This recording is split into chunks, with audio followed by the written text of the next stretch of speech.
Mesdames et messieurs les élus, mesdames et messieurs en vos grades et qualités respectives, chers invités, c'est un grand plaisir pour moi de vous accueillir aujourd'hui pour cette 4e édition des Rencontres stratégiques de la Méditerranée au Palais Neptune de Toulon. En tant que responsable de cet événement, je suis particulièrement fière d'ouvrir cette édition 2025 qui s'annonce une fois encore riche, dense et je l'espère inspirante. Votre présence en nombre et surtout votre diversité sont le reflet de l'ambition que l'Institut FMES porte avec ces rencontres. Nous avons réuni aujourd'hui de nombreuses autorités civiles et militaires, de nombreux élus, de nombreux diplomates et chercheurs venus de plus de 25 pays, des étudiants, des industriels de la défense et bien d'autres acteurs de la société civile engagés de près ou de loin dans les grands enjeux stratégiques de notre époque. C'est cette diversité qui fait la richesse des RSMed, des regards croisés, des expertises multiples et un dialogue toujours ouvert à la croisée des différents mondes. L'actualité géopolitique internationale, cette année encore, nous rattrape avec intensité. Nous vivons une époque marquée par le retour de la conflictualité de haute intensité, la montée des rivalités entre grandes puissances et la multiplication des conflits hybrides. Face à cette instabilité globale où les certitudes s'effritent et les alliances se recomposent, il est plus que jamais essentiel de prendre le temps de comprendre, d'analyser, mais surtout de dialoguer. Dans ce contexte, la France, l'Union européenne, mais également les États du voisinage sud de l'Europe sont appelés à repenser leur place, leur partenariat et leurs priorités. Les rencontres stratégiques de la Méditerranée ont été conçues précisément pour cela, pour offrir un espace rare, un temps de recul, un lieu d'échange libre et rigoureux où les cultures stratégiques peuvent se confronter sans s'opposer et où la complexité des enjeux est prise au sérieux. Ici, nous ne cherchons pas à simplifier le réel.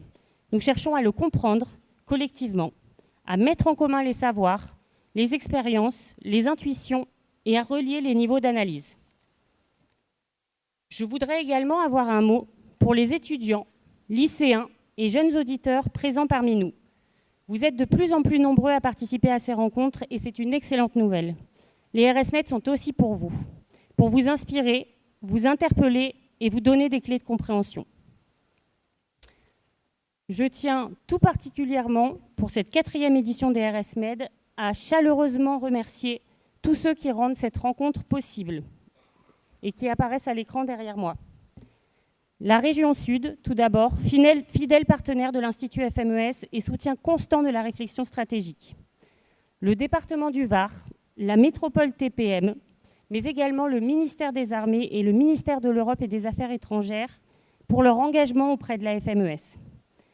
Je tiens également à remercier chaleureusement la Fondation pour la recherche stratégique, la FRS, pour son soutien depuis le tout début de ces RSMed. Je tiens également à remercier tous nos partenaires académiques et institutionnels, l'OTAN, la Konrad Adenauer Stiftung, ainsi que nos partenaires médiatiques et concernant le parcours géopolitique des lycéens, diplomatie, les jeunes IHEDN, ainsi que les clionautes.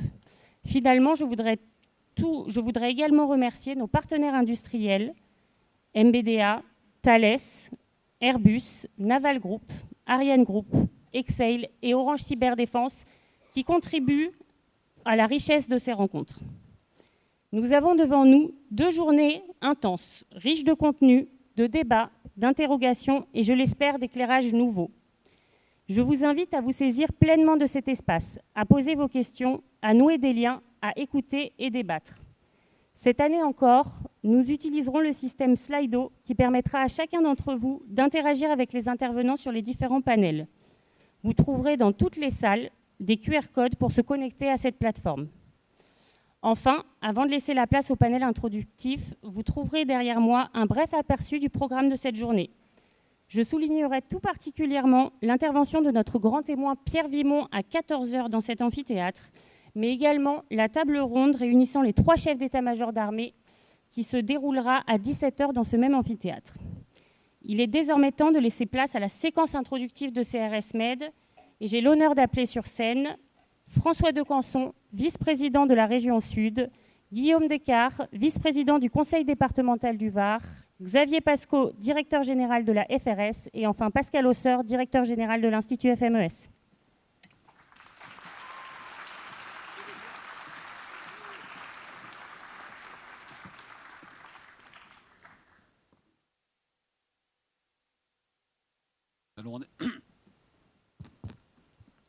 Est-ce que ça marche? Oui.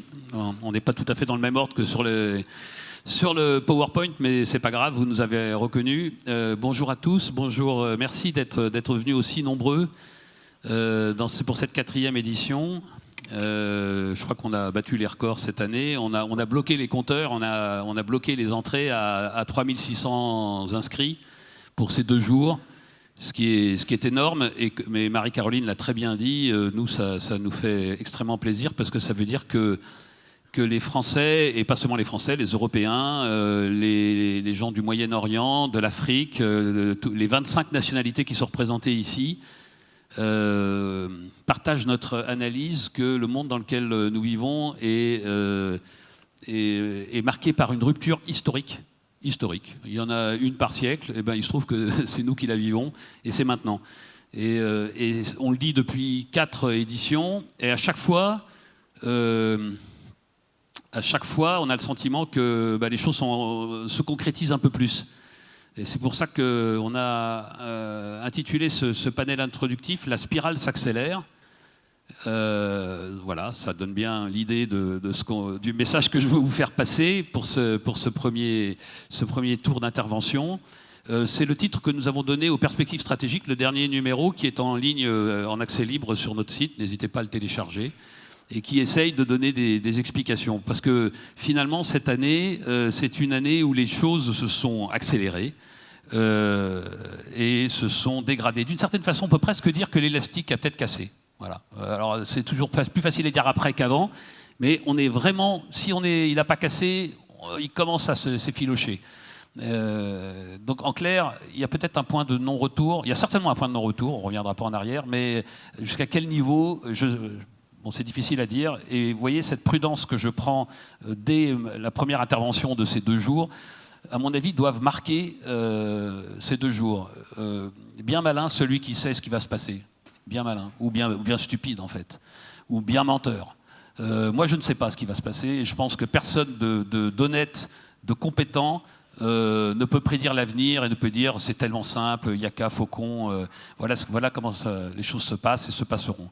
Non, on est face à une rupture historique, et c'est ça qui nous oblige d'avoir une espèce d'intelligence collective. Alors pourquoi? D'abord parce que la fracturation qu'on décrit et qu'on a décrit dans les RSPED précédentes s'est accrue. Ces forces centrifuges qui nous éloignent tous les uns des autres, dans nos propres sociétés d'ailleurs, je pense que vous en êtes tous conscients, mais également entre communautés humaines, entre États, entre cultures, entre civilisations, et ben voilà, ce phénomène de force centrifuge, il est là, et maintenant je crois que personne ne peut le remettre en cause. Et on sent bien qu'on est parti pour des décennies, des générations. Bon, en même temps, cette interdépendance de 8 milliards d'êtres humains sur la même planète qui n'a pas bougé. Moi, quand je suis né, on était 3 milliards. Donc, en une génération, on est passé de 3 à 8 milliards d'êtres humains. Ça a créé des interdépendances, des interactions de plus en plus fortes. Elles restent là. Donc, à la fois, on a une divergence et en même temps, ces interactions qui sont extrêmement fortes et qui vont évidemment pas s'arrêter. Le fait que ces 8 milliards d'êtres humains sur une planète qui, elle, n'a pas bougé, pose la question des ressources et de la cohabitation de ces 8 milliards sur la même planète, bon, ça, tout le monde en a conscience. Un des mots-clés qui décrit le monde aujourd'hui, c'est la rareté. Il n'y en aura pas pour tout le monde. En tout cas, c'est le sentiment de beaucoup de gens. Et quand on commence à avoir ça dans sa tête, alors tout de suite, le niveau de tension monte. Ça explique aussi l'état du monde dans lequel il est aujourd'hui. Donc une espèce de monde hobbesien. Alors pour Thomas Hobbes, c'est quelqu'un qui avait... C'est un penseur anglais je ne me trompe pas, du début du XVIIIe, et qui, à cheval sur le XVIIe et le XVIIIe, qui après les guerres de religion, a dit on ne peut pas continuer comme ça. Alors c'était uniquement pour les problèmes européens, mais c'était finalement un phénomène de tension finalement assez proche de ce qu'on a aujourd'hui. Et il a théorisé l'état de nature de tous contre tous. Eh ben, on est dans un monde où on redevient tous contre tous. Et Hobbes disait finalement, la seule façon d'éviter le chaos et la guerre civile, en l'occurrence c'était les guerres de religion et les guerres civiles en Europe, c'est un État fort, ou des États forts, le Léviathan, qui met de l'ordre et qui finalement stabilise. Eh ben, on est un peu dans cette période, à mon avis, en tout cas, vous voyez, je le dis avec prudence, on rentre dans une période de chaos, une période de tension. Et puis à un moment, on va certainement voir venir des nouveaux Léviathans. Et eux vont mettre de l'ordre dans la maison, si je puis dire, et tout le monde en a plus ou moins conscience. Et cette phase de transitoire, eh bien, beaucoup de pays veulent être dans la course, quoi, hein, et veulent profiter de cette phase transitoire pour prendre leur part du gâteau, en quelque sorte, leur part d'autonomie, leur part de ressources, et faire partie du club des léviathans. Il y aura les très gros, les moyens et les petits léviathans, puis il y a ceux qui ne seront rien du tout, qui seront malheureusement la cible ou la proie des autres. Voilà. Donc ça, c'est le premier point. Qu'est-ce que ça veut dire pour la France, puisqu'on est en France, pour l'Europe, puisqu'on est en Europe, parce qu'il y a un sujet avec les Européens. Il y a deux conséquences qui sont très défavorables, ou en tout cas qui ont des impacts négatifs pour l'Europe. La première, c'est le retour de la géopolitique. Qu'est-ce que je suis en train de décrire? Un monde où les États reviennent. Or, un monde où les intérêts nationaux, les intérêts étatiques reviennent et s'opposent. Un monde où le rapport de force redevient un élément des relations entre ces États. Bref, un monde géopolitique. Or, l'Europe, elle s'est construite après la Deuxième Guerre mondiale sur la fin de la géopolitique. On va dépasser les logiques d'État, on va dépasser les logiques de rapport de force, on va créer un monde basé sur le commerce dans lequel finalement tout le monde n'appartiendra plus à grand chose qu'à la communauté internationale, ce qui est un truc suffisamment vague pour dire qu'on y est dedans sans être dedans. Et c'est une espèce de nouvel imaginaire. Je ne dis pas ça du tout avec un ton méprisant, parce que je pense que c'était une belle utopie, mais enfin, clairement, ce n'est pas le monde que nous avions, nous, prévu, européen. Et donc ça, intellectuellement, ça nous pose un vrai problème. Le monde qui est là n'est pas celui que nous attendions. Voilà. Donc ça, c'est le premier point. Le deuxième, c'est que ce Big Bang, il pose un problème aux Européens parce qu'avant, on était dans la grande convergence. Ça faisait au moins 2 siècles que le monde convergeait vers nous. Et on était au centre du jeu, nous les Européens. Après, on a parlé de l'Occident, quand les Européens ont été aux États-Unis, à la fin du 19e, et que les États-Unis, au début du 20e, ont pris une espèce de caisse de résonance. Donc on a dit c'est l'Occident. Mais l'Occident, c'était l'Europe plus les États-Unis. Aujourd'hui, on est en Big Bang. Il n'y a plus de centre. Il n'y a plus de centre. En tout cas, nous, c'est clairement plus le centre. On est même marginalisés. Et ça nous pose un vrai problème. Un problème intellectuel aussi, parce que le monde s'européanisait intellectuellement, culturellement. Et là, on voit partout, des modèles alternatifs, des points de vue alternatifs. Et de plus en plus, on a le sentiment, nous, Européens, qu'on n'est plus du tout au centre du jeu, voire même de plus en plus sur le côté du jeu, et que ce qu'on dit n'est plus audible, ni compris par le reste du monde. Je voudrais qu'on passe la photo, s'il vous plaît, que j'avais préparée pour illustrer ce que je viens de dire. Ah, elle n'est pas passée. Bon, vous allez la voir s'il n'y a qu'un peu de chance. C'est la photo du 25e sommet de l'Organisation de coopération de Shanghai en Chine, qui a eu lieu 3 semaines avant. Essayez de la passer quand même, parce qu'elle est pas mal, je trouve. Elle est assez illustrative. Qui a eu lieu 3 semaines avant l'Assemblée générale de l'ONU. Donc dans cette photo, vous avez tout l'Eurasie. C'est le concept, hein, c'est quelque chose qui a été inventé par les Chinois. Et 25e sommet, donc vous avez tous les chefs d'État de l'Eurasie, ça va de la Turquie, hein, bien sûr, à la Chine, et à une grosse partie de l'Asie, de l'ASEAN, de l'Asie du Sud-Est. Donc vous voyez, l'Eurasie, c'est très large quand même. Hein, et d'ailleurs aussi une partie du Moyen-Orient. Alors, première caractéristique de cette photo que vous ne voyez pas, c'est dommage, mais peut-être qu'on va réussir à vous la montrer. La première caractéristique, c'est qu'évidemment, il n'y a pas d'Occidentaux, par définition, et encore moins d'Européens, par définition. Ça illustre parfaitement ce que je viens de dire. Incidemment, il y avait bien sûr au centre de la photo Xi Jinping, le Chinois, et Poutine, le Russe, qui ne sont pas venus à l'Assemblée générale de l'ONU, parce que c'est plus important d'être à Shanghai qu'à New York. Et ça aussi, c'est un signe des temps.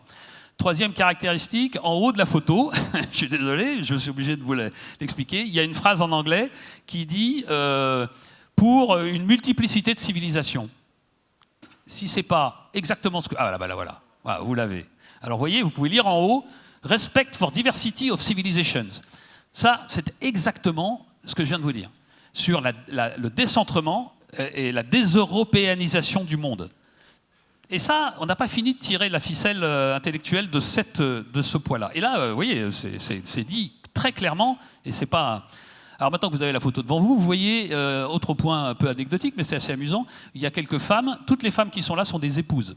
Il n'y a pas une femme chef d'État ou représentante de son chef d'État. Donc ça dit aussi quelque chose de ce nouveau monde. Mais en même temps, bon, s'il y avait eu le G7 où il y aurait eu quelques femmes, hein, il n'y en aurait pas eu beaucoup plus, à peu près le même taux, mais elles auraient été en responsabilité. Et puis en même temps, ceci dit, en même temps, ça dit aussi quelque chose. Si les gens de l'OCS, de l'Organisation de coopération de Shanghai, éprouvent le besoin de mettre quelques femmes sur la photo, c'est qu'ils estiment que ça sera mieux sur la photo dans la diffusion générale. Donc il y a quand même il reste quelque chose de ce qu'on pourrait passer. Voilà. Si j'ai une dernière, je trouve que ça aussi c'est très illustratif. Vous voyez, il y a un petit bonhomme à droite sur la photo, là, tout à droite, là. C'est Antonio Guterres, c'est le secrétaire général de l'ONU. Donc il est au bout de la photo, complètement au bout. D'ailleurs, il se penche un peu pour être sûr d'être sur la photo, vous n'avez pas remarqué. Et en fait, il se demande un peu ce qu'il fait là. Et nous, d'ailleurs, on peut se demander aussi, moi je me demande un peu ce qu'il fait là, effectivement. Et c'est caractéristique. Lui, il est venu à l'OCS, lui, on l'a mis complètement au bout de la photo, mais Xi Jinping et Poutine, qui sont au centre de la ils ne sont pas venus à New York, à l'Assemblée générale de l'ONU. Voilà. Je trouve que cette photo, elle illustre très bien ce point important de la désoccidentalisation, mais en fait qui est une déseuropéanisation du monde. Et le point suivant qui marque le monde aujourd'hui, tel que moi, en tout cas je le ressens, le scoop, j'allais dire le scoop de l'année, même si ce n'est pas un vrai scoop parce qu'on le sentait venir, c'est quand même les États-Unis qui ont renoncé à sauver l'ancien monde. Et ça doit nous faire quelque chose. Alors on le sentait venir, hein, mais comme les États-Unis, c'était les rois, c'était les patrons de l'ancien monde. Et ben voilà, ils sont rentrés dans le camp des gens qui veulent changer le monde. On les appelle les révisionnistes, même si ça a un nom un peu connoté négativement. Mais les États-Unis, parce qu'ils ont senti qu'ils n'étaient pas assez forts, que la tendance est beaucoup trop puissante, parce que c'est irréversible. Eh bien voilà, ils se disent il y a un nouveau monde qui arrive, à moi de me positionner pour tirer pour avoir la meilleure des positions possibles pour être parmi les hégémons du nouveau monde. Bon, ce qui prouve que vraiment là aussi ça doit nous faire réfléchir. Donc clairement là il y a un impact aussi pour nous Européens, c'est que là il y a un schisme. Mais comme je crois que c'était en 1054 le dernier grand schisme, hein, entre l'Europe de l'Est et l'Europe de l'Ouest, qui a marqué pendant 1000 ans l'Europe, en tout cas. Et bien là, je pense qu'on assiste à un schisme tout aussi important, la fin de l'Occident. Donc ça, il faut aussi qu'on en tire les conclusions, nous, Européens. Et je finis ce premier tour de piste géopolitique pour parler de l'Europe. Vous avez compris que pour les Européens, ce qui est en train de se passer, c'est quelque chose d'existentiel. Voilà, le monde qui vient n'est pas celui que nous attendions, d'accord, et il ne nous est pas favorable, d'accord, mais il est là, et ok, et il n'y a pas de raison il va bien falloir s'adapter au monde. Aujourd'hui, on est dans un instant darwinien, c'est-à-dire que c'est pas le plus fort qui gagnera, c'est pas le plus intelligent, c'est peut-être même pas le plus courageux, même si ces trois qualités sont essentielles, c'est celui qui s'adaptera le mieux. Vous savez, il y a des petites bêtes qui s'adaptent. Les dinosaures, ils sont morts. Hein, ils n'ont pas su s'adapter. Et puis, il y a des tas de petites bêtes qui étaient beaucoup moins puissantes que les dinosaures et ils ont survécu. Aujourd'hui, on est dans un moment darwinien. Donc, pour l'Europe, il faut véritablement s'adapter. Et pour s'adapter, il faut réfléchir. Et c'est pour ça que vous êtes là. Et donc, je vous remercie beaucoup d'être là. Et donc, je vais donner la parole à mes comparses de ce panel introductif. Donc, j'ai à ma gauche quelqu'un que les gens qui suivent les RSMed connaissent maintenant très bien, François de Canson, qui est vice-président de la région Sud, qui représente le président Muselier en charge de l'économie, qui est aussi, j'allais dire incidemment, mais pas du tout incidemment, aussi au cœur de son activité, maire de Lallons-de-les-Morts, tout à côté de Toulon. À sa gauche, j'ai Guillaume Descartes, qui est vice-président du département du Var, et nous sommes ici à Toulon, dans le département du Var, dans la région Sud. Incidemment, vous avez tous compris qu'on peut réfléchir et on peut avoir une vision stratégique en dehors de Paris, en dehors du périphérique parisien. Et on en est très fiers ici. Et c'est bien pour ça que ces élus et ces responsables politiques sont les bienvenus dans cette table ronde introductive. Ils représentent Jean-Louis Masson, le président du département du Var. Et puis, à sa gauche, aussi quelqu'un que vous connaissez bien, Xavier Pesco, mon vieux camarade d'RSMed, qui est le directeur général de la FRS, la Fondation pour la recherche stratégique, think tank parisien pour le coup, et qui a eu dès le départ la gentillesse et peut-être en plus de son intelligence reconnue par tous, de nous aider à monter cet événement justement en dehors de Paris, au bord de la Méditerranée, au bord d'une zone de fracture, parmi d'autres, hein, vous avez compris qu'il y en avait partout des zones de fracture, et parce qu'on pense différemment, aussi en fonction de l'endroit où on est assis, où sont les pieds, parce qu'on a des perspectives différentes. Et il a tout de suite compris, il m'a tout de suite aidé à monter CRS Med. Et Xavier, merci encore de ton soutien. Et donc la question que je vous pose à tous les trois, et vous allez répondre l'un derrière l'autre, c'est quel regard portez-vous sur le monde? Pourquoi sommes-nous là? Pourquoi vous, vu de votre position de responsable politique ou de think tank français, comment vous analysez ce monde et quel regard vous portez sur la nécessité de le penser? François.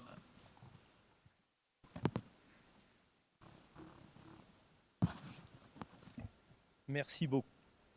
Merci beaucoup de me donner la parole. Bonjour à tous. Bravo d'abord pour l'organisation de cet événement qui devient grandiose, exceptionnel. Et en dehors du microcosme parisien, je crois qu'aujourd'hui, ça fait du bien, ce matin, de se retrouver en dehors du microcosme, de se retrouver ici à Toulon. Bien évidemment, c'est ici à Toulon, port de la vigilance et du courage, que la France, vous le savez tous, regarde la Méditerranée. Et c'est ici, à l'invitation de la Fondation méditerranéenne d'études stratégiques, que nous ouvrons ensemble cette 4e édition des rencontres stratégiques de la Méditerranée. Devenu en quelques années, ça a été dit, un lieu de pensée rare, un lieu où l'on parle du monde sans illusion, mais surtout sans renoncement. Parce que c'est ici que s'éprouve la lucidité française. C'est ici, dans cette ville symbole de notre cohésion nationale, que se croisent la mémoire et l'avenir. Ici, tout parle d'histoire et d'avenir. Toulon, vous le savez, c'est le port des escadres, des départs, des veilles de tempête. Mais c'est aussi le port de la jeunesse, des savoir-faire et de l'innovation. La Méditerranée est un peu le théâtre du monde et la conscience de l'histoire. La Méditerranée, ce n'est pas juste une mer, c'est une blessure et une promesse. Une blessure parce qu'elle porte en elle la trace de la guerre, des exils, des naufrages, des divisions religieuses. Une promesse parce qu'elle a vu naître les 3 monothéismes et qu'elle garde au cœur des peuples l'idée que l'homme n'est jamais condamné à la haine. Cette mer, à la fois charnelle et spirituelle, a vu passer les croix et les croissants, les voiles et les galères, les armes et les évangiles. Elle fut le berceau des civilisations et des dogmes, des empires et des philosophies. Et c'est pourquoi elle est plus qu'un espace géographique. C'est un espace moral où l'humanité s'interroge encore sur son destin. Aujourd'hui, la Méditerranée concentre toutes les fractures du monde moderne. Les guerres visibles et invisibles, les migrations forcées, les dérèglements climatiques, les fractures identitaires, les rivalités d'influence, les manipulations religieuses et parfois la perte du sens même de la vérité, comme tu le rappelais. Mais elle demeure aussi ce lieu d'équilibre fragile où la foi, la raison et la mémoire tentent encore de se parler. Paul Valéry écrivait « La Méditerranée, ce sont 100 choses à la fois. Ce n'est pas un paysage, mais un espace mouvant où tout se recommence. » Oui, tout s'y recommence. Les échanges, les conflits, les renaissances. Et dans cette mer du monde, la France doit garder une part entière, celle d'une puissance d'équilibre, héritière d'un message universel, qui unit la force et la mesure, la foi et la liberté. Alors, la FMES devient le creuset d'une pensée stratégique française. La Fondation méditerranéenne d'études stratégiques est aujourd'hui l'une des consciences les plus éclairées de la Méditerranée. Sous votre autorité, amiral Pascal Hausseur, elle a su tisser un lien rare avec les armées, les chercheurs, les industriels et les jeunes, et la présence aujourd'hui de cet amphi complet prouve effectivement le bien fondé de la FMES. La FMES n'est pas une simple institut, c'est aujourd'hui une école de lucidité, un lieu où l'on se fabrique, ce bien rare et précieux, la conscience stratégique française. Elle enseigne la vigilance, le discernement, l'esprit critique, ces vertus qui sont dans nos sociétés ouvertes les armes les plus précieuses. Elle a compris avant beaucoup d'autres que la sécurité ne se décrète pas, elle se pense, elle se partage, elle se protège. Et dans une époque où la désinformation sème le doute, où les menaces cyber et les attaques réputationnelles sapent la confiance, la FMES agit comme un rempart intellectuel. Elle défend cette idée essentielle. Une nation qui pense est une nation qui se défend. Elle le rappelle, comme le disait Raymond Aron, que penser la guerre, c'est déjà agir pour la paix. C'est une nécessité, avec le retour du tragique, de l'injonction, de la dignité des peuples. Nous vivons le retour brutal du tragique dans l'histoire. La guerre de haute intensité n'est plus une hypothèse d'école. Elle est revenue frapper l'Europe, rappeler au monde que la paix n'est jamais acquise et que la liberté se défend chaque jour. Des otages attendent dans le silence, des familles espèrent, des enfants voient s'effondrer le monde avant même de l'avoir compris. Les peuples libres n'ont pas le droit d'être naïfs. Le monde appartient à ceux qui veillent. Et veiller, c'est d'abord refuser la confusion morale. Veiller, c'est plus que protéger, c'est tenir. C'est garder vivante la part haute de nous-mêmes, celle qui distingue la vigilance du soupçon, la fermeté de la haine. C'est refuser d'imposer ici les guerres des autres, de prêter nos rues, nos écoles, nos cœurs à la colère du monde. C'est déjouer les manipulations qui veulent transformer nos convictions en fractures, nos différences en faiblesses. Mais veiller, c'est aussi rester capable de compassion. Car la compassion, ce n'est pas une faiblesse. Elle est la marque des peuples forts, ceux qui savent pleurer sans renoncer, tendre la main sans se désarmer, comprendre sans se confondre.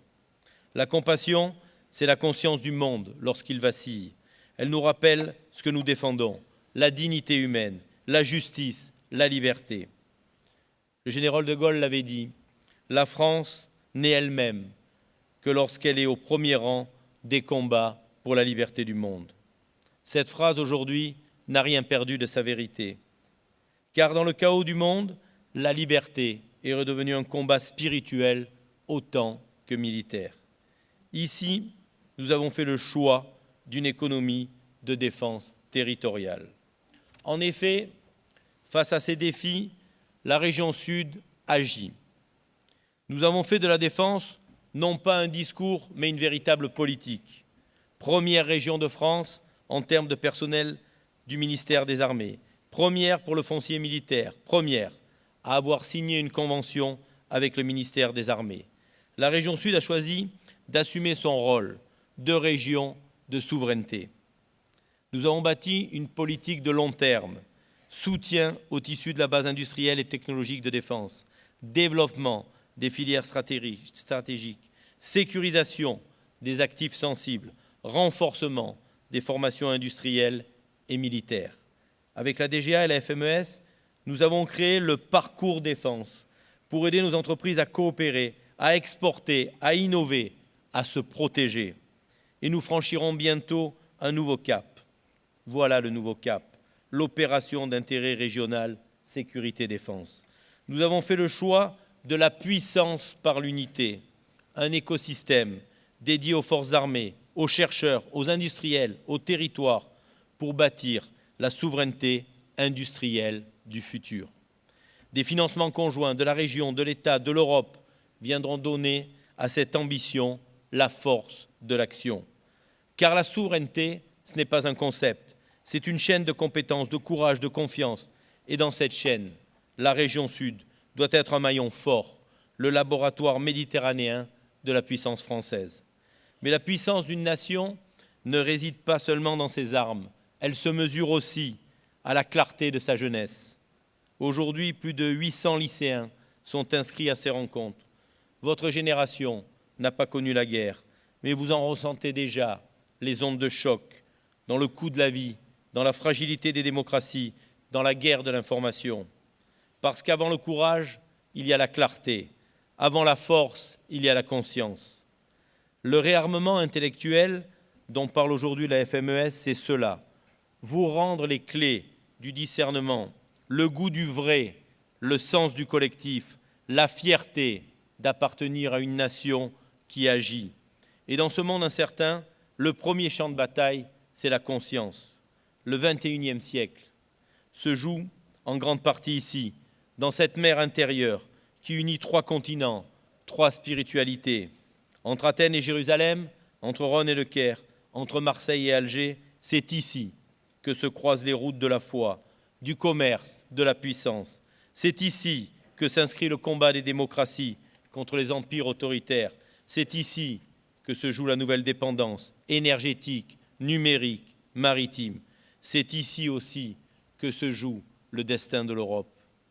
Dans la lumière de cette mer, la France doit redevenir ce qu'elle n'aurait jamais dû cesser d'être, une puissance d'équilibre, de dialogue, de souveraineté. Le président Muselier le dit souvent, le Sud, c'est la France dans toute sa vérité, ouverte, fière, courageuse et lucide. Cette vérité est notre force. Nous ne cédons ni à la peur, ni à la naïveté. Nous croyons en la cohésion nationale, en la mémoire, en la transmission. Ici, dans le Sud, nous savons que la sécurité, c'est aussi la continuité d'un héritage, celui de la foi, du travail, du courage, du service. Alors oui, la période est rude, mais elle n'interdit pas d'être grand. Et la vigilance n'est pas la peur, c'est la forme moderne du courage. Le monde aujourd'hui nous reparle de souffrance et de chaos, mais aussi de fraternité et de promesses. Merci à la FMES d'incarner cette hauteur. Merci aux armées de la servir. Merci à la jeunesse d'en être la relève. Et merci à Toulon de lui donner ce matin un nouveau visage.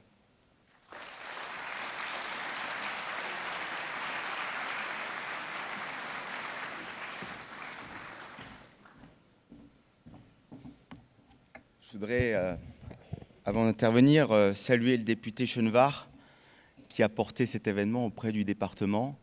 Et c'est aujourd'hui un plaisir et surtout un honneur pour le département de pouvoir vous accompagner à travers cette 4e édition. Je voudrais tout d'abord excuser M. Jean-Louis Masson, président du conseil départemental, retenu par d'autres impératifs.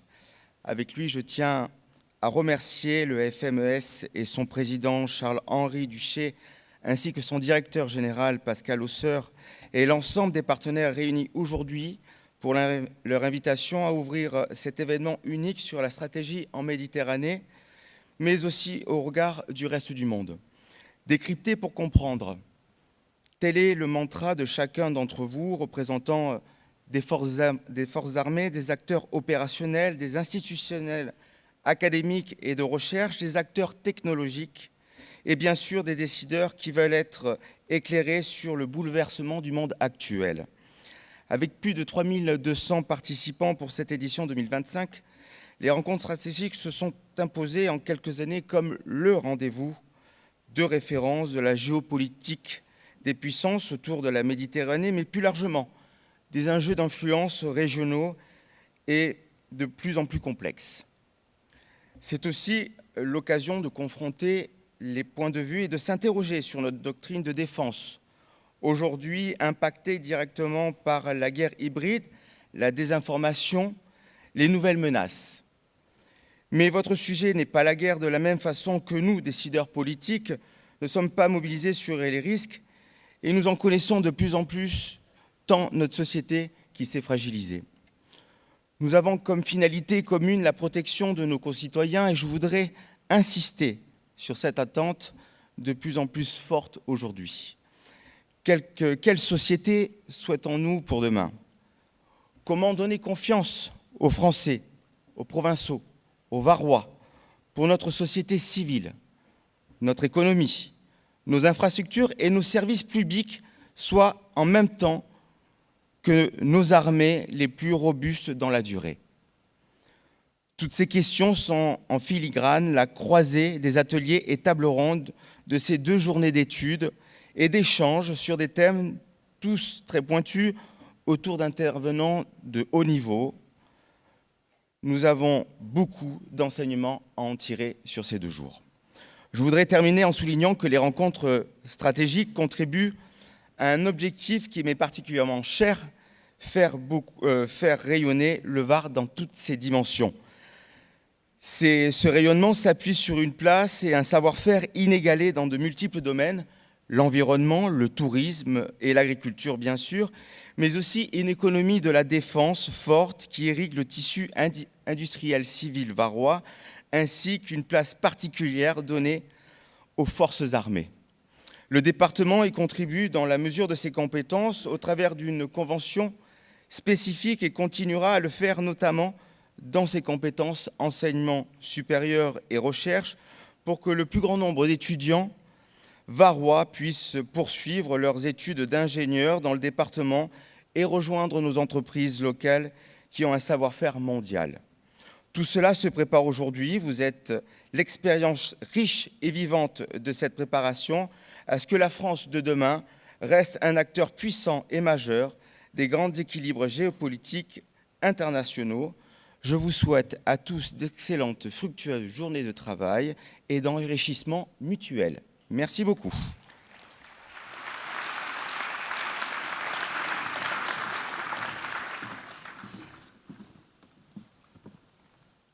Je vais peut-être prendre ce micro voilà, qui fonctionne et d'abord remercier Pascal et toute l'équipe de la FMES pour ce nouvel événement qui a effectivement qui sanctionne des réussites, une suite de réussites. Nous, on est ravis d'être depuis le début associés et soutiens de cet événement. Tout a été dit dans vos trois introductions, dans vos trois discours. Et moi, finalement, ce que je vais essayer d'apporter, c'est que, du point de vue d'un centre de recherche comme nous le sommes, nous, la Fondation pour la recherche stratégique, c'est un peu la première question que tu poses, Pascal. C'est pourquoi sommes-nous là, finalement? Et en écoutant ce qui vient d'être dit, je me dis que moi, en tant que directeur de la Fondation pour la recherche stratégique, l'un des grands objectifs que nous pouvons avoir, peut-être l'une des contributions qu'on peut avoir au débat public, c'est comment éviter la surprise stratégique dans un monde en rupture, finalement. C'est ça l'enjeu. Et ça me rappelle au passage qu'au lendemain de la Deuxième Guerre mondiale, quand les missiles balistiques ont rencontré l'arme nucléaire et qu'on s'est dit qu'on pouvait mettre une arme nucléaire au-dessus d'un missile, aux États-Unis, un rapport avait fait grand bruit qui s'appelait « Éviter la menace de l'attaque surprise ». Et c'était l'idée du Pearl Harbor définitif, etc. Et c'était une rupture, c'était vraiment un changement complet de logiciel, j'allais dire, de paradigme, dirait-on, pour l'ensemble de la communauté, non seulement militaire, mais toute la société. Alors finalement, ces ruptures, c'est quoi, de notre point de vue, à nous, chercheurs, finalement? Bon, ce sont d'abord des ruptures géopolitiques, on en a parlé. Ce sont des conflits aux portes de l'Europe, c'est un conflit aux portes de l'Europe. C'est une intrication des théâtres d'affrontement aussi. Les théâtres d'affrontement n'ont plus seulement une dimension régionale, ils ont immédiatement une dimension internationale. Alors ça a toujours été le cas, mais leur multiplication aujourd'hui et la vitesse de propagation des informations les concernant accentue un peu ce phénomène. Et in fine, et par voie de conséquence, c'est aussi un réalignement du système international avec une modification des équilibres fondamentaux. Tu as parlé... que deviendront les États-Unis demain? Tu as parlé de la rupture de l'Occident, tu as parlé de tout ça. Tout ça sont des questions pour lesquelles aujourd'hui on n'a pas de réponse. Mais si on va encore plus loin, c'est une réévaluation même du système lui-même, autour de, dans ses principes moraux, dans ses principes politiques. On a parlé des fake news, on a parlé de tout ça.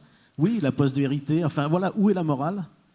Et que doit faire la politique pour sauvegarder cette morale? Donc ça, c'est la première rupture. C'est une rupture géopolitique qui a un contenu très très profond, en fait, et qui nous affecte. Et là, c'est vraiment ce que tu dis, c'est un basculement qui est en train de nous affecter en profondeur. Alors c'est une rupture des sociétés, donc aussi.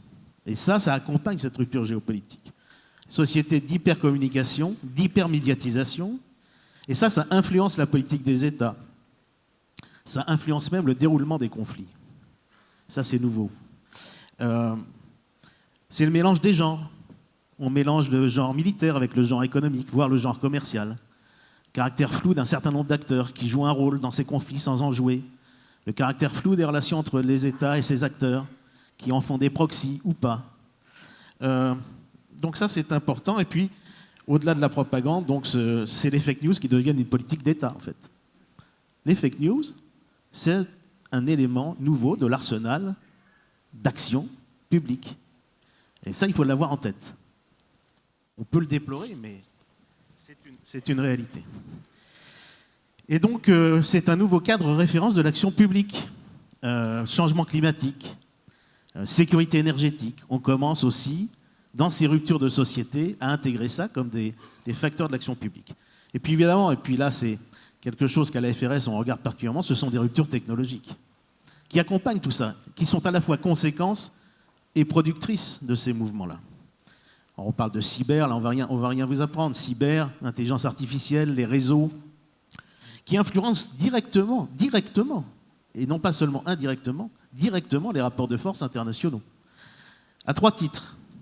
Ils ont un effet sur notre façon de décider et d'agir.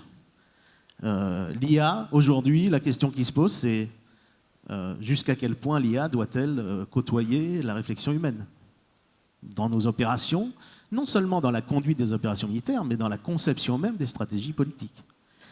On numérise à grande échelle de nombreuses fonctions. Système automatisé, système autonome, ça conditionne la posture stratégique. Et ça, c'est vraiment un mouvement de fond qu'on doit absolument regarder en face. Et évidemment, ça implique d'avoir un ensemble d'outils pour le faire.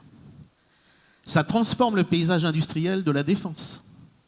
Cette numérisation accrue, l'intelligence artificielle, toutes ces choses-là, ce sont des nouveaux acteurs qui interviennent dans un tissu qui était un tissu relativement stabilisé.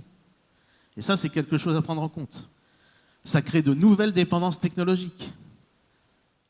On a de nouvelles dépendances visibles, ce qu'on appelle la supply chain. Ce n'est plus les mêmes acteurs qui composent la supply chain de l'industrie de défense aujourd'hui. Et donc, ce ne sont plus les mêmes dépendances, ce ne sont plus les mêmes faiblesses, ce ne sont plus les mêmes trous dans la raquette. Et puis, ça fait naître de nouveaux domaines d'affrontement stratégiques et économiques. On a de nouvelles dépendances de type géopolitique, par exemple vis-à-vis des ressources. On vous parle aujourd'hui des métaux rares, des terres rares, etc. Tout ça, ça va induire une nouvelle géopolitique mondiale. Tout ça est en rapport, rien n'est isolé, et c'est ça la difficulté. Donc, on est dans cette perspective où finalement ces ruptures, au-delà de l'idée qu'on s'en fait, de la surface, j'allais dire, des événements, parce que ça, c'est aussi quelque chose qui nous rend un peu esclaves, c'est la vitesse de renouvellement de l'information qui fait qu'on a l'impression que finalement, l'information aujourd'hui, qu'elle concerne les conflits, qu'elle concerne les rapports de force, c'est un peu... Alors je prends une image un peu triviale, mais des moustiques sur un pare-brise sur une autoroute, c'est des choses qui nous arrivent sur nos portables, comme des moustiques arrivent sur le pare-brise. Quelquefois, il faut un peu s'arrêter sur l'aire d'autoroute, et on se rend compte que si on roule moins vite, il y a moins de moustiques qui arrivent. Et c'est bien de nettoyer le pare-brise et de regarder un peu. Et ça, c'est vraiment la fonction de la recherche aujourd'hui. C'est vraiment quelque chose qui doit nous interpeller. Ne soyons pas esclaves du rythme. Le tempo s'est accéléré, mais ça fait aussi partie de la machine. Et ça, c'est quelque chose qu'il faut avoir, dont il faut avoir conscience. Alors après, la prochaine question, ce sera quoi faire finalement? Et c'est un peu l'idée que tu défends aussi aujourd'hui, Pascal. Merci Xavier, merci à tous les trois.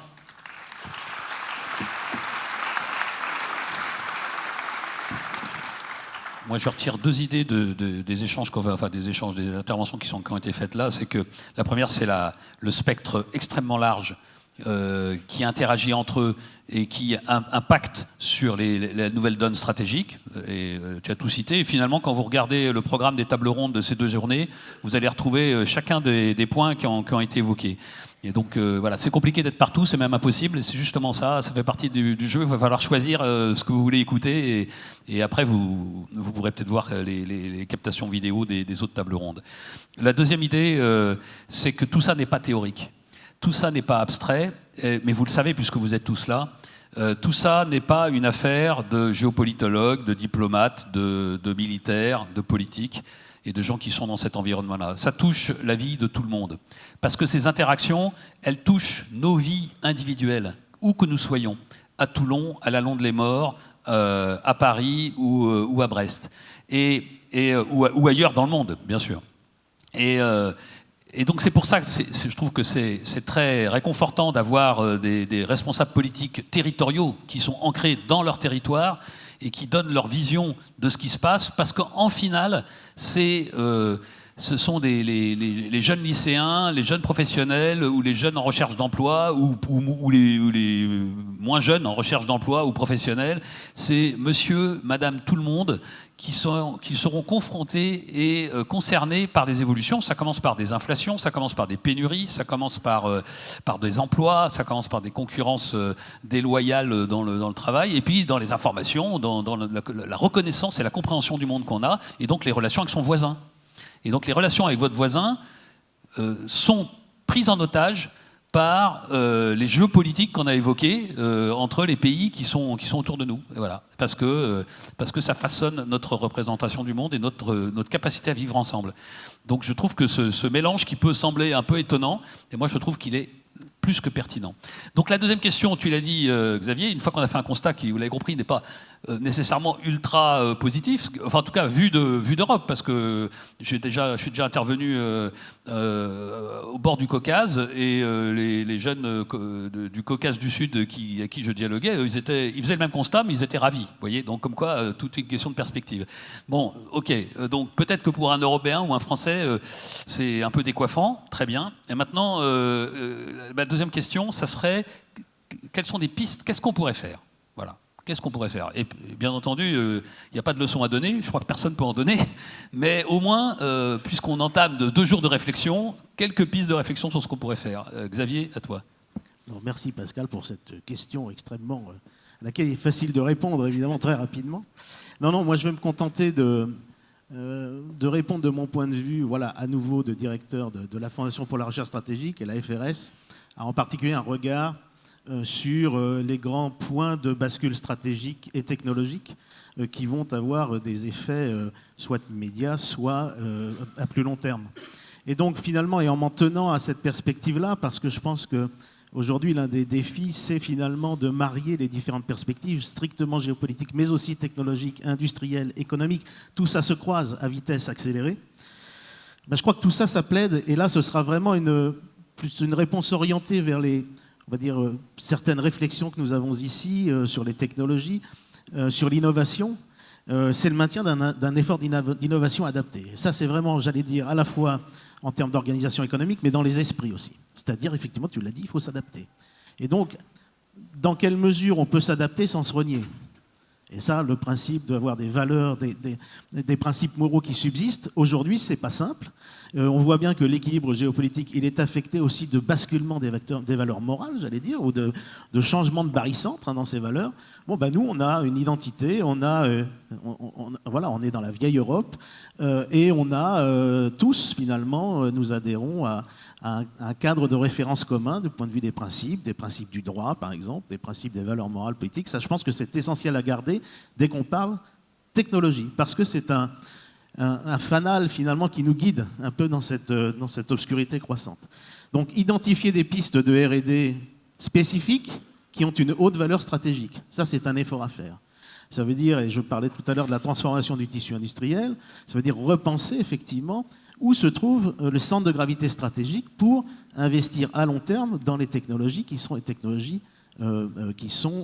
essentielles dans le maintien, finalement, de notre posture stratégique. Il y a le thème transverse de l'intelligence artificielle, bien sûr, qui parle de traitement des signaux faibles, qui parle de l'autonomisation accrue des systèmes. Ça, c'est quelque chose aussi qui, au passage, emporte une dimension morale.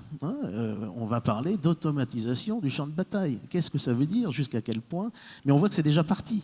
C'est déjà parti avec tous ces réseaux, avec l'IA qui fait son entrée dans les systèmes techniques, dans les systèmes de communication, dans ce qu'on appelle les C2, le système de commande et de contrôle, dans le système de la logistique. On voit bien que tout ça est en train de se transformer.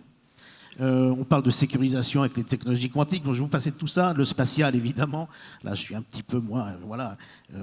je regarde un petit peu plus précisément ces choses-là. Bon, tout ça est important. Mais ça veut dire aussi développer un environnement spécifique qui soit propice à l'intégration d'une R&D de rupture.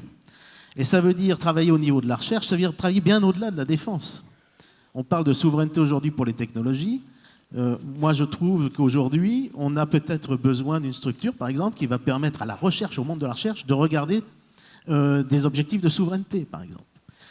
On a ces organisations qui, du point de vue de la défense, vont regarder les progrès scientifiques. On a besoin du symétrique, du monde civil qui regarde aussi les questions de souveraineté. Donc c'est sans doute là sur des points sur lesquels travailler. Ça concerne la recherche, ça concerne l'industrie, ça concerne la mise à disposition de ces innovations dans les armées, et ça c'est le rôle de la DGA, mais ça concerne aussi l'organisation des usages, ça c'est le rôle de l'état-major. Donc tout ça, c'est des efforts qui doivent se faire de concert et en concertation, et ça c'est très important. Donc ça veut dire du technologique, mais aussi de l'organisation.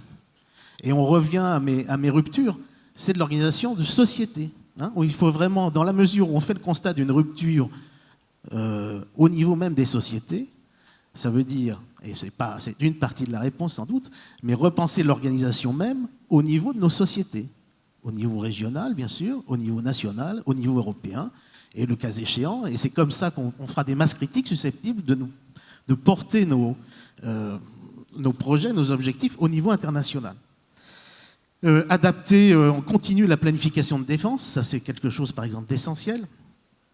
Et donc la dissuasion nucléaire, évidemment, garder une dissuasion nucléaire qui soit crédible. Bon, je vais pas faire le catalogue de toutes ces options-là, mais il nous faut une perspective de résistance et de résilience. La résilience toute seule, non, il faut d'abord résister. Et la résilience, ça vient après, quand on est en dégradé et qu'il faut remonter en puissance. Bon, ben, tout ça, ça doit se penser de manière large désormais, et intégrée. Et sans doute avec des matrices différentes d'un point de vue intellectuel. Résilience cyber, etc. Donc ça suppose aussi une réinvention de la politique européenne de la France dans ces domaines, sans doute. Ça, c'est clair. Que ce soit au niveau des décisions politiques, au niveau des accords industriels. Sans doute, il faut le repenser. Et puis, finalement, eh bien, il faut réexaminer ce qu'est aujourd'hui l'autonomie d'appréciation, la souveraineté de décision dans ce monde où, effectivement, les informations elles-mêmes sont difficiles à déceler. Donc, voilà quelques pistes qui sont traitées, en réalité, depuis les débuts dans les rencontres stratégiques de la Méditerranée, avec notamment des panels qui sont consacrés un peu à l'évolution des technologies, avec ces thèmes transverses qui nous intéressent tous, et le lien avec la géopolitique. Donc voilà une partie, alors c'est juste une partie, bien sûr, de la réponse, mais voilà, il y a beaucoup de travail à faire, et c'est aussi ce qui est passionnant.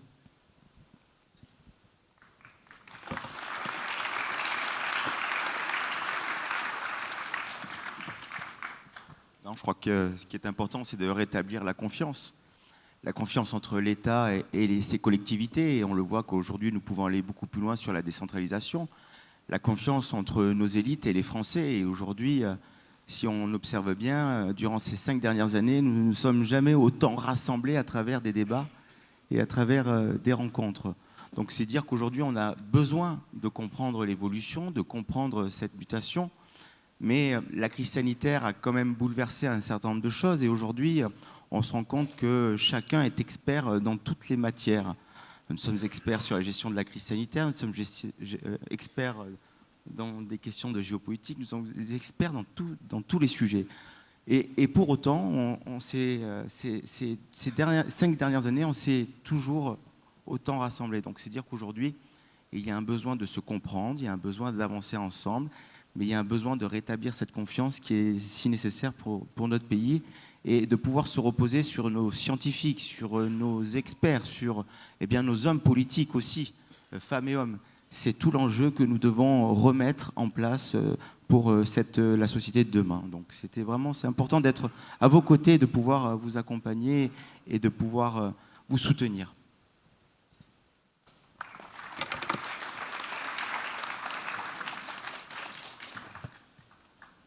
D'abord, je crois qu'il est important d'avoir une stabilité politique le plus rapidement possible, d'avoir un budget.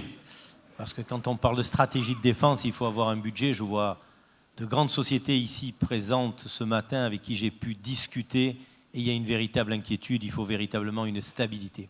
Après, j'ai bien aimé votre image du moustique sur le pare-brise. Mais comme je disais à l'amiral Hausseur, le problème c'est que le moustique il est rentré dans la voiture. Et à partir de là, ça devient extrêmement compliqué. Donc aujourd'hui, on se doit de se réorganiser, on se doit de défendre nos valeurs, on se doit de parler de souveraineté. Et c'est pour ça que la région Sud a immédiatement, à travers le président Muselier, mobilisé l'esprit pour un engagement majeur. Un engagement majeur qui ne peut plus être écarté parce que la situation aujourd'hui nous oblige. Donc nous allons mettre en place, comme je vous l'ai dit, l'OIR d'intérêt régional défense, le but étant de fédérer, d'animer, d'attirer, de former et de financer, de mettre tout le monde autour de la table pour que nous ayons une vision commune et que nous soyons prêts à faire face ensemble. Mais le vrai problème, c'est que votre question est très, très compliquée. Qui peut répondre? Qui a aujourd'hui la réponse? C'est pas moi, c'est pas Guillaume, c'est pas vous. Amiral, c'est peut-être vous, mais j'en doute. Merci François. Je ne prétends pas avoir la réponse, vous l'avez compris, ce n'est pas l'esprit des RSMed. Et c'est d'ailleurs pour ça que, contrairement à d'autres événements de ce type, je ne fais pas de grands discours d'introduction qui finalement clôtureraient les débats avant même qu'ils aient commencé. Ça n'aurait aucun sens, c'est absolument pas l'esprit. Ici, il n'y a pas de doxa, il n'y a pas des gourous qui vont vous dire ce qu'il faut penser. Au contraire, le but est de collectivement essayer d'être plus intelligent à la fin de ces 2 jours que ce matin. Il y a quand même quelque chose qui me frappe dans tout ce qui a été dit et qui, à mon avis, vraiment dans l'air du temps, c'est que comme on est dans un monde avec des champs de force centrifuges qui nous éloignent tous les uns des autres, à la fois individuellement, collectivement, la question du lien et du travail ensemble est un vrai défi. C'est absolument pas simple. Et donc, d'ailleurs, quand on discute avec des gens qui posent les mêmes questions que ce qu'on pose aujourd'hui partout dans le monde, et ça fait partie de mes fonctions et de mon travail, eh bien, la question de l'identité, la question du collectif local arrive très très vite, très très vite. Et en disant, mais oui, mais nous, finalement, on est nous, et on n'est pas comme vous. Et donc, savoir dire nous devient compliqué. Et c'est un défi pour nos sociétés, parce que nous, on avait dépassé le nous. On avait dit on est un grand nous mondial et chaque individu c'est je dans un espèce de bloubi-boulga généralisé. Il va falloir réapprendre à dire nous pour pouvoir travailler sur tous les champs qu'on a évoqués et puis tout bêtement pour pouvoir vivre parce qu'un être humain, Aristote le disait, c'est un être social et politique, donc il a besoin des autres pour vivre. C'est comme ça que l'Homo sapiens survit dans cette planète. Eh bien, il faut recréer un nous, et ça, c'est un énorme défi. Bon, en tout cas, et ça recoupe beaucoup de ce qui a été dit. Nous, à la fois humains, mais aussi de professionnels, politiques, économiques et militaires, diplomates, etc., et citoyens. Moi, évidemment, à la question qu'est-ce qu'il faut faire à la FMES, on réfléchit surtout sur le défi intellectuel. Marc Bloch, dans L'étrange défaite, a dit on perd la guerre. On a perdu la guerre, c'était la guerre de 40, c'était juin 40. On a perdu la guerre parce qu'on n'a rien compris. En gros, il ne l'a pas dit dans ces termes-là, mais c'est exactement ce que dit son livre, qui est absolument éblouissant et que je vous conseille de lire. C'est vraiment ça nous oblige à réfléchir, parce qu'on peut être courageux, on peut être très malin, on peut être très riche, très fort, mais si on ne comprend pas, eh ben, on meurt. On ne s'adapte pas. Et dans ce moment darwinien, si on ne s'adapte pas, ça va mal se finir. Donc le défi, il est d'abord intellectuel. Et ce n'était pas si simple que ça, parce qu'on était quand même sur une courbe très naturelle depuis 2 générations au moins. On savait en gros où on allait. Et d'ailleurs, c'était la continuation de 2 siècles de révolution industrielle et d'européanisation du monde. Donc c'était faisons de l'économie, faisons un peu de gouvernance, jouons sur des petits paramètres très faibles. Et puis voilà, il y a des crises de temps en temps, mais on passe la crise, on fait gros dos et puis on continue sur sa route. Aujourd'hui, c'est plus tout ça. Aujourd'hui, les futurs possibles sont complètement énormes, enfin très divergents les uns des autres. Et tous ne sont pas très positifs. Il y en a qui sont super pour nous. Il n'y a aucune raison qu'on n'ait pas un futur qui soit tout à fait positif, et pour la France, et pour l'Europe, et pour le bassin méditerranéen, et pour nos voisins, etc. Il n'y a aucune raison, mais il va falloir se remettre au travail intellectuel. Et puis les réseaux sociaux, et puis une organisation sociétale qui est plus fondée sur le loisir et l'occupation des cerveaux, du temps de cerveau, que pour la réflexion. Bon, là, ce changement de logiciel, il est essentiel, et c'est le but des RSMed, hein. C'est finalement réfléchir ensemble, confronter nos opinions, accepter accepter de se faire contredire, et voire même accepter que quelquefois on s'est trompé dans ses idées, accepter de parler de sujets qui fâchent, parce que l'être humain est un être aussi d'émotion, et nous ne sommes pas des microprocesseurs, nous ne sommes pas des robots dans cette salle. Nous avons tous un cerveau, un cœur et un estomac, comme disait Platon. Donc on a des intérêts, c'est l'estomac, on a un cœur, c'est les émotions, et on a un cerveau, c'est la rationalité et la logique. Aujourd'hui, le cœur, parce que les images, on travaille beaucoup avec des images sur Internet, sur les réseaux, etc., ça fait travailler immédiatement notre émotion. Quand un enfant meurt, ou quand un enfant souffre, aucun être humain normalement constitué, sauf s'il est un peu psychopathe, peut trouver ça normal et passer outre. Bien sûr que non. Et du coup, d'ailleurs, on est manipulé très facilement, parce que c'est tellement simple qu'on appuie sur le bouton, ça marche à tous les coups. Et en même temps, les choses ne se règlent pas que par des émotions. Donc, on a des émotions, c'est normal. Les sujets qu'on va évoquer, beaucoup de sujets qu'on va évoquer au cours de ces 2 jours, c'est des sujets qui ont des fortes charges émotionnelles, et c'est normal. Et c'est normal. On peut détester, on peut aimer et détester les gens. Ça fait partie de la vie, ça. Mais il y a des moments où il faut faire marcher son cerveau. Et les RSMed, c'est un endroit où on essaye de faire marcher son cerveau. C'est pas si fréquent que ça et pas si facile que ça dans le monde dans lequel on vit. Et je m'adresse surtout aux plus jeunes d'entre vous. On peut discuter avec des gens qu'on déteste. On peut discuter et on peut même tomber d'accord avec des gens qu'on déteste. On peut même et on peut aimer des gens qui ne pensent pas du tout comme vous. Voilà. Et qui ne votent pas du tout comme vous. C'est possible. Et on peut d'ailleurs détester les gens qui votent comme vous. C'est aussi possible. Et alors, je l'avais dit l'année dernière, et je l'ai relu cette année, et je pense que je me le ferai à chaque fois, désolé pour les prochaines sessions, mais j'ai relu le Gorgias de Platon, parce que c'est merveilleux, c'est écrit il y a 2500 ans. Hein. Platon, il parlait de Socrate, qui discutait avec des sophistes. Les sophistes, c'est des gars qui croyaient à rien. Il n'y a pas de vérité. On peut dire ce qu'on veut. Il suffit. La vie n'est qu'un argumentaire, et on gagne la battle de je sais pas comment on dit, de oratoire. Mais on peut défendre n'importe quoi. On s'en fout, ça n'existe pas. La vérité n'existe pas. Et ça, c'était les sophistes. Et Socrate disait pas du tout. Pas du tout. La vérité, elle existe, elle est compliquée, elle est peut-être inatteignable, mais on peut s'en rapprocher. Et pour s'en rapprocher, il faut quelques leçons. Et alors, je les ai bien notées pour être sûr de ne pas en oublier. Un, il faut que notre objectif soit de nous approcher de la vérité. C'est-à-dire que le but n'est pas de gagner la bataille oratoire, la joute oratoire, c'est de discuter pour que collectivement on essaye de se rapprocher de la vérité, même si on part de points de vue et de perspectives complètement différentes, et d'ailleurs on n'arrivera peut-être pas à se convaincre, au moins on décrit le monde de différentes perspectives pour avoir à la fin, pour nous et pour les gens qui écoutent, une vision un peu plus proche de la réalité du monde. Premier point. Deuxième point, accepter la réfutation. C'est écrit comme ça dans le texte. Hein. Accepter la réfutation. Accepter que quelqu'un, quand je dis blanc, dise moi je suis pas d'accord, c'est noir. Ah mince, bah oui, je l'accepte. Pas si facile. Il faut que les gens soient compétents. Parce qu'on parle bien que de gens, vous l'avez un peu évoqué tout à l'heure, on ne parle bien que intelligemment que de ceux qu'on connaît. Ici, vous allez voir dans les panels, vous avez des gens parmi les meilleurs, les plus compétents, ou en tout cas, ils font partie du groupe des experts reconnus sur le domaine qu'ils vont traiter. Et ça, c'est clé, bien sûr. Socrate dit, donc c'est Platon qui le fait parler, mais il faut de la bienveillance, exactement ce que j'ai dit tout à l'heure. Il faut accepter que celui qui vous contredit, vous puissiez le regarder non pas comme un adversaire à détruire, mais comme un être humain qui, comme vous, recherche la vérité, simplement il ne part pas dans la même direction que vous. La bienveillance. Ça a l'air complètement anodin, basique. Peut-être que pour nos grands-parents, c'était évident. Aujourd'hui, ça devient hyper compliqué. Voilà. Demandez, je pense, aux plus jeunes, est-ce qu'ils discutent avec bienveillance sur les réseaux sociaux avec des gens qui ne pensent pas comme eux? Je crois que malheureusement, ce n'est pas tout à fait le cas. Et enfin, le dernier point, tout ça, c'est toujours mon Platon, là, hein, dans le Gorgias, pour les plus jeunes, notez-le, c'est la franchise. C'est-à-dire, il faut dire les choses. Il faut dire les choses comme on les voit. Il ne faut pas passer par des recoins, des non-dits, des trucs implicites. Il faut essayer d'être franc, d'être direct, de dire simplement, sans agressivité, les choses comme on les voit. C'est exactement l'esprit des RSMed. Donc c'est pour ça que je le redis, parce que je trouve que c'était écrit il y a 2500 ans. Donc finalement, Platon aurait pu créer les RSMed. Il l'aurait fait plus intelligemment que moi. Mais on était dans la même logique. C'est l'anti-réseau social. Voilà. Eh ben, les RSMed, vous allez vivre 2 jours sans réseau social.